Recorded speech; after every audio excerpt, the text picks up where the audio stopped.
आपने बहुत जगह सुना होगा ना कि जो हैबिट्स हैं वो बहुत ज़्यादा इम्पॉर्टेंट होती है। तो जो तुम्हारी थिंकिंग है ना, वो भी एक हैबिट बना सकते हो तुम, पॉजिटिव थिंकिंग हैबिट।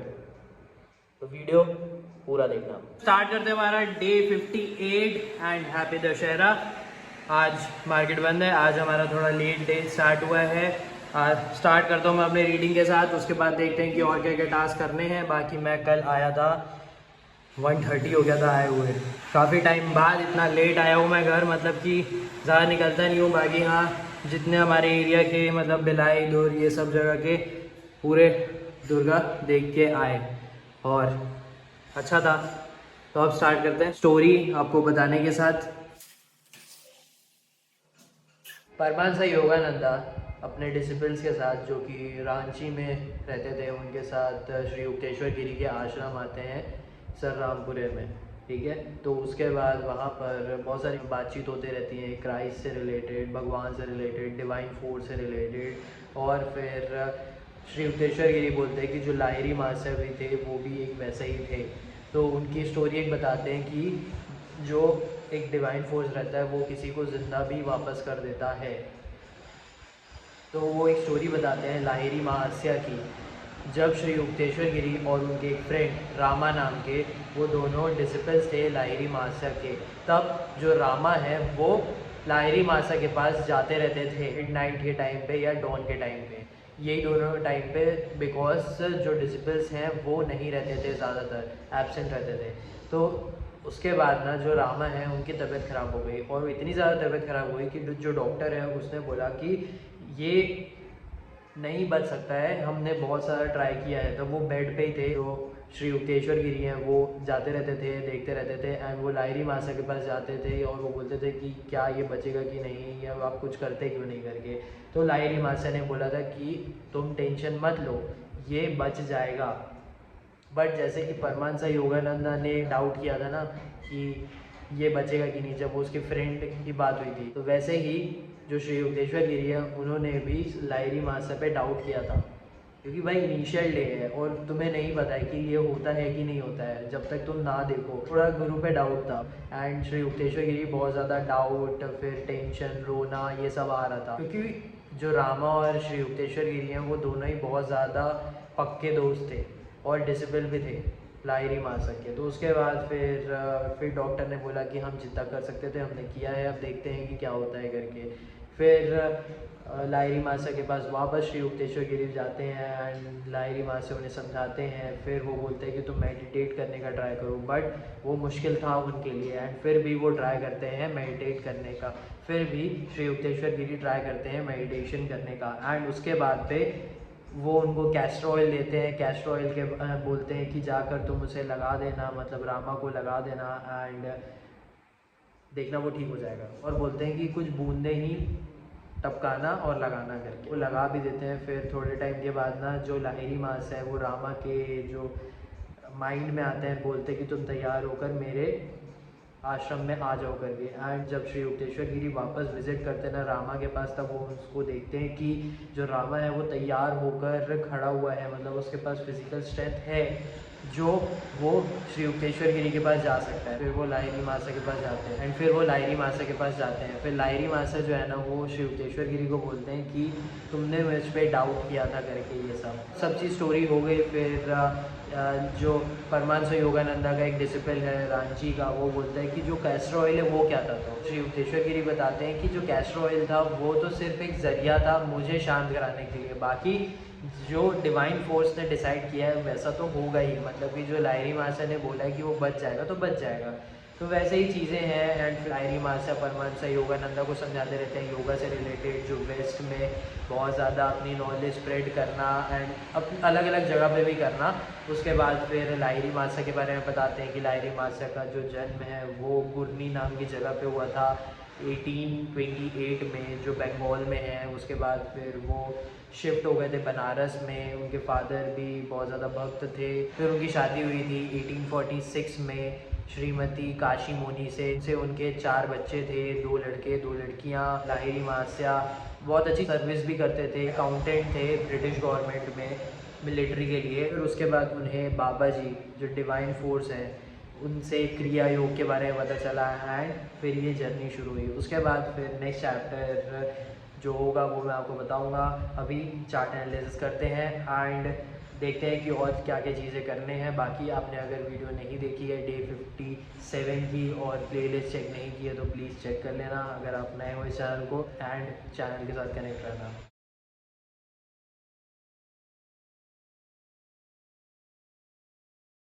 ये लाइन बनाने के टाइम पे मैंने सोचा था कि यहाँ पे ना इस लेवल पे ये पे आ सकता है, ये टच करके फिर फॉल कर सकता है। अगर इसको ब्रेक किया तो ऊपर जाने के चांसेस है, बट यहाँ से फॉल कर सकता है। मैंने नहीं देखा था, ये ध्यान ही नहीं दिया था। आज देख रहा हूँ मैं इस चीज़ पे कि ये एक हेड एंड शोल्डर बनाया है और फिर ये नीचे गिरा, फिर एक रीटेस्ट किया और यहीं से ही ये नीचे आके ये पूरा गिरा है। द थिंग इज़ कि हेजिटेशन की वजह से कोई प्रॉब्लम हो रही है। अंडरस्टैंड, हेजिटेशन की वजह से मेरे ट्रेड छूट रहे हैं और थिंकिंग की वजह से। बट अगर मैं एनालिसिस के अकॉर्डिंग अपने चला, ट्रस्ट रखा, अपने गट्स पे मैंने ट्रेड लिए तो हाँ सही हो सकता है। कल मेरे हेजिटेशन की वजह से ही ये वाला जो ट्रेड था यहाँ पे मेरा एक छूटा था और यहाँ पे भी यार मैं ध्यान नहीं दिया था, लेकिन ये बहुत सही चीज़ मैंने बनाई थी। ये मैं बहुत पहले बना के चला गया था जब ये अप्रॉक्स कुछ इस लेवल पे चल रहा था। जब देखते रहोगे चार्ट तो समझ आते रहेगा, बट ये है कि तुम्हें अपने गट्स पे ट्रेड्स करने पड़ेंगे और ट्रस्ट करना पड़ेगा, कॉन्फिडेंस रखना पड़ेगा। कॉन्फिडेंस तो मैं रोज़ रख के आ रहा हूँ, ठीक है, बट ये है कि मैं अपने गट्स पे ना इतना ज़्यादा ट्रस्ट नहीं कर पा रहा हूँ बिकॉज ऑफ डैट वो हेजिटेशन हो रहा है और वो प्रोसेस के साथ ही जाएगा, इतना मुझे समझ में आ गया है। बट ये है कि मुझे ट्रेड्स लेने पड़ेंगे। मैं इतना ज़्यादा जो सोच ले रहा हूँ ना एंड मेरे जो ट्रेड्स हैं वो छूट जा रहे हैं, वो नहीं होने चाहिए और वही चीज़ है। आई होप आपको समझ में आ रहा होगा जो मैं आपको दिखाया हूँ। तो मेरी जो एनालिसिस है वो गलत नहीं थी, वो सही थी एंड आई होप कि आप कनेक्ट रहोगे मेरे चैनल के साथ। देखते हैं प्रोसेस के साथ होगा। आई एम वेरी कॉन्फिडेंट कि ट्रेड तो अच्छे से करेंगे। ट्रेड बहुत बड़ा एम है ट्रेडिंग को लेके मेरा, ट्रेडिंग इन्वेस्टिंग। जो मेरा ट्रैविस चैनल है ना वो मेरा चैनल ही उसी नाम पे है। मैं बहुत सोचा था चैनल का नाम क्या रखूं एंड ट्रैविस इसीलिए रखा हूँ। ट्रेड एंड इन्वेस्ट में TRA रखा हूँ मैं, एंड को हटा दिया हूँ और इन्वेस्ट का वेस्ट रखा हूँ, तो ट्रैविस हुआ है वो। तो बड़ा बनाएंगे। आई होप आप कनेक्ट रहोगे चैनल के साथ एंड आपको अच्छी लगेगी वीडियोस। मैं पढ़ रहा था ये residential behaviour changes lead to reduction in heating cooling energy use. तो ये था कि तुम्हारे जो बिहेवियर में ना चेंज होना चाहिए। जिस तरह जो हीट बहुत ज़्यादा हो रही है ना, अब जैसे कि आपने महसूस किया होगा कि जो गर्मी है वो बहुत ज़्यादा बढ़ते जा रही है, तो उसी से रिलेटेड है। तो ये जो रिपोर्ट है वो इंटरनेशनल एनर्जी एजेंसी का है, तो उसमें यही था कि जो तुम्हारा बिहेवियर है वो चेंज होना चाहिए। बहुत सारी चीज़ें हैं जैसे कि तुम पेड़ पौधे ज़्यादातर लगाओ, जो बिल्डिंग है उसका स्ट्रक्चर अच्छा होना चाहिए, कूलिंग का टेम्परेचर भी एक लिमिट होना चाहिए, ये सब चीज़ें थी। एंड टेक्नोलॉजी ज़्यादा डिपेंड करती है कि क्या वो बना रही है, कैसे वो प्रोडक्ट्स बनाएगी और लोग कैसे यूज़ करने वाले हैं, क्योंकि लोगों का जब बिहेवियर चेंज होगा इन्वायरमेंट के लिए, क्योंकि खुद को चेंज करना पड़ेगा। जो चीज़ें हैं जैसे पेड़ पौधे लगाएंगे और कम यूसेज करेंगे या फिर नेचुरल एनर्जी जैसे नेचुरल कूलिंग ज़्यादा लेने का ट्राई करेंगे, बहुत सारी चीज़ें हैं वो सब करनी पड़ेगी। तो यही चीज़ रिपोर्ट था और ऐसा इंटरनेशनल एनर्जी एजेंसी की रिपोर्ट है कि जो इलेक्ट्रिक कार है उसका अभी से लेके 2030 तक 10 टाइम्स इलेक्ट्रिक कार्स बढ़ सकती हैं, 10 टाइम्स अभी से लेके। देखते हैं कि क्या होता है। बाकी यही पढ़ रहा था। अभी 2 बज गए हैं तो फिर मैं खाना खाने जाता हूँ, फिर देखते हैं क्या करना है। 5:30 हो गए, स्टार्ट करते हैं हमारे वॉक के साथ। आज बाइसेप्स है तो ऑडियो बुक सुनता हूँ। एक्चुअल में मैंने सेलेक्ट करके रखी है, उसका नाम है हैबिट्स, पॉजिटिव हैबिट्स कुछ है, तो फिर मैं आपको बताता हूँ क्या एक्शन बना। 50 पॉजिटिव हैबिट्स ये बुक का नाम है जो मैंने सुनी है। एंड हैबिट से तो आपको पता ही है कि जो आपकी आदतें हैं वही आपको आगे लेकर जाती हैं या तो फिर पीछे खींच लेती हैं, क्योंकि एक बुरी आदत होती है और एक अच्छी आदत होती है। अब वो डिपेंड करता है आप पे कि आपकी आदतें कैसी हैं। बाकी मैं तो बात करने आया हूँ कि जो आपकी थिंकिंग है वो एक पॉजिटिव हैबिट बनती है अगर आप पॉजिटिव रहते हो तो। देखो थिंकिंग जो है वो सबको होती ही रहती है, सोचते ही रहते हैं, बहुत कुछ सोचते हैं, दिन भर सोचते रहते हैं, हर मिनट सोचते रहते हैं।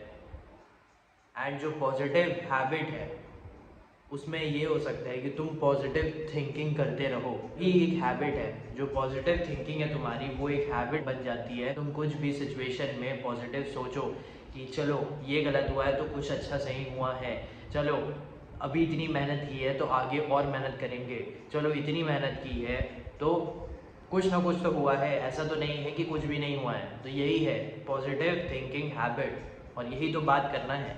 आई होप आपको समझ में आ रहा होगा। थिंकिंग बहुत करते हैं एंड नेगेटिव थिंकिंग बहुत ज़्यादा ही आती है, और अगर तुम्हें आगे बढ़ना है तो तुम्हारी जो थिंकिंग है वो पॉजिटिव होनी चाहिए। तो तुम एक हैबिट बनाओ कि तुम पॉजिटिव सोचोगे कि मेरे साथ अच्छा होगा, मैं अच्छा काम कर रहा हूँ। अच्छा काम भी करना, लेकिन अच्छा सोचना चाहिए, ज़रूर सोचना चाहिए, क्योंकि जो तुम्हारी थिंकिंग है वही तुम्हें आगे लेकर जाएगी। देखो हैबिट जो है वो बहुत ज़्यादा इम्पॉर्टेंट होते हैं। अब वो हैबिट तुम्हारे सोचने का होता है, तुम्हारे फिटनेस का होता है, तुम्हारे मेंटालिटी को भी इंक्रीज़ करता है, स्ट्रॉन्ग बनाता है। जैसे लोग रीडिंग की हैबिट रखते हैं, काम करने की हैबिट रखते हैं, तो ये सारी चीज़ें काम करते करते ही आती है। अब मैं अपना एग्जांपल दूँ ट्रेडिंग से रिलेटेड, हाँ नेगेटिव वो एक चीज़ जो हेजिटेट हो रही है ना, वही चीज़ मैं बोल रहा हूँ कि वो एक हैबिट अभी बन रही है। एंड जब वो बन जाएगी ना तो मैं इतना ज़्यादा मैं उसे नहीं सोचूंगा करने से पहले। तो वही मैं सोचता रहता हूँ कि अच्छा होगा अच्छा होगा, बट कहीं ना कहीं हो जाता है एंड वहाँ पे मेरा ब्रेक हो जाता है वो चीज़। बट उसको मैं ट्राई कर रहा हूँ कि मेंटेन करूँ एंड वो मेंटेन होगा, वो बनेगी हैबिट। मैं भी अपना पर्सनल एक्सपीरियंस यही बता रहा हूँ लाइफ के लिए कि पॉजिटिव ही ज़्यादा सोचता हूँ मैं कि अच्छा ये हो रहा है, अच्छी बात है, अच्छा इतना हुआ है, ठीक है, आगे और अच्छा होगा करके देखते हैं, करते हैं करके पॉजिटिव ही रखते हैं। क्योंकि अगर पॉजिटिव रखोगे तो मेंटल स्टेटस जो है तुम्हारा वो अच्छा रहेगा। अगर नेगेटिव सोचोगे तो हर चीज़ें तुम खराब करते जाओगे, किसी से लड़ाई करते रहोगे, हर बातों पे तुम इरिटेट हो जाओगे, फ्रस्ट्रेट हो जाओगे, गुस्सा निकालते रहोगे, जो कि अच्छी चीज़ नहीं है। यही है पॉजिटिव थिंकिंग हैबिट, कि तुम हैबिट बनाओ कि जो भी तुम्हारी थिंकिंग है उसे पॉजिटिवली सोचते रहो। आई होप आपको समझ में आ रहा होगा। बाकी अभी वर्कआउट का टाइम है, बाइसेप्स कंप्लीट करते हैं, उसके बाद आपसे बात करते हैं। वर्कआउट कंप्लीट हो गया है, काफ़ी अच्छा हुआ। बाइसेप्स एक्सरसाइज किया, वॉक किया हूँ और एब्स का एक्सरसाइज भी किया हूँ। क्योंकि एब्स का थोड़ा मैं अभी सोच रहा हूँ कि हर दिन करूँ, ज़्यादा नहीं, 2-2 सेट बस करूँ जो भी एक्सरसाइज मैं कर रहा हूँ। उसके अलावा सारे टास्क कंप्लीट हो गए हैं। जो मुझे बताना था, जो लर्निंग मैं बता सकता हूँ आपको कि जो थिंकिंग है उसे पॉजिटिव रखो। तुम अपने जीवन में संतोष लाइफ जी सकते हो अगर तुम पॉजिटिव सोचोगे तो। क्योंकि जब नेगेटिव सोचते हो ना, मतलब नेगेटिविटी सोचने से मतलब सिर्फ ये बात नहीं होती है कि मेरे साथ ऐसा पूरा हो रहा है, मैं गलत हूँ, ये क्या कर दिया मैंने, ऐसा नहीं। छोटी छोटी चीज़ें भी जो तुम गलत सोचते हो ना अपने बारे में, वो भी नेगेटिव में आता है एंड वो भी तुम्हारी ज़िंदगी को इम्पैक्ट करता है। तो पॉजिटिव सोचो और अच्छा रहेगा, लाइफ खुश रहोगे। मतलब मैं इतना काम कर रहा हूँ तो ठीक है, आगे और अच्छा होगा। बस ये याद रखना कि तुम ग्रोथ माइंडसेट रखना, चीज़ों को एक्सेप्ट करना। जैसे मैंने पुरानी वीडियोस में भी बोला है, फिक्स्ड मत रहना, मतलब कि एक डब्बा बन के मत रहना कि कुछ भी आए तो मैं उसे एक्सेप्ट नहीं करूँगा, या फिर वो मेरे आउट ऑफ ओपिनियन है तो मैं उसे एक्सेप्ट नहीं करूँगा करके। सब चीज़ को एक्सेप्ट करो एंड उसके वजह से तुम कुछ अच्छे बन सकते हो। तो पॉजिटिव थिंकिंग एक हैबिट है, उसे बनाने का ट्राई करो। अब सारे टास्क ऐसे कंप्लीट हो गए हैं डे 58 के, और मैं वीडियो देख रहा था सदगुरु की, the diary of a CEOs का एक चैनल है, उसमें सदगुरु का पॉडकास्ट है तो वो देख रहा था। कुछ कुछ चीज़ें हैं जो मुझे सुननी थी एंड वही सुन रहा था। बाकी अभी आधा तो बचा हुआ है, और जो ऑडियो बुक है उसका लिंक मैं इस वीडियो के डिस्क्रिप्शन बॉक्स में डाल दूंगा, तो आप देख लेना। बाकी इस पॉडकास्ट का भी मैं लिंक इस वीडियो के डिस्क्रिप्शन बॉक्स में डाल दूंगा, आप देख लेना। आई होप कि आपको वीडियो अच्छा लगा होगा एंड आपको समझ में आया होगा मेरी ट्रेडिंग से रिलेटेड, जैसे मैं सोच रहा हूँ, मेरी एनालिसिस के अकॉर्डिंग जो मैं चल रही है, और उसमें भी मेरी थिंकिंग बहुत ज़्यादा चेंज होगी। तो लास्ट 2 डेज़ बचे हुए हैं, आई होप कि आपने चैलेंजेस के वीडियो देखे हैं, एंड नहीं देखे हैं तो प्लीज़ आप देख लो। बाकी अब मिलते हैं आपसे डे 59 को, तो थैंक यू फॉर वॉचिंग।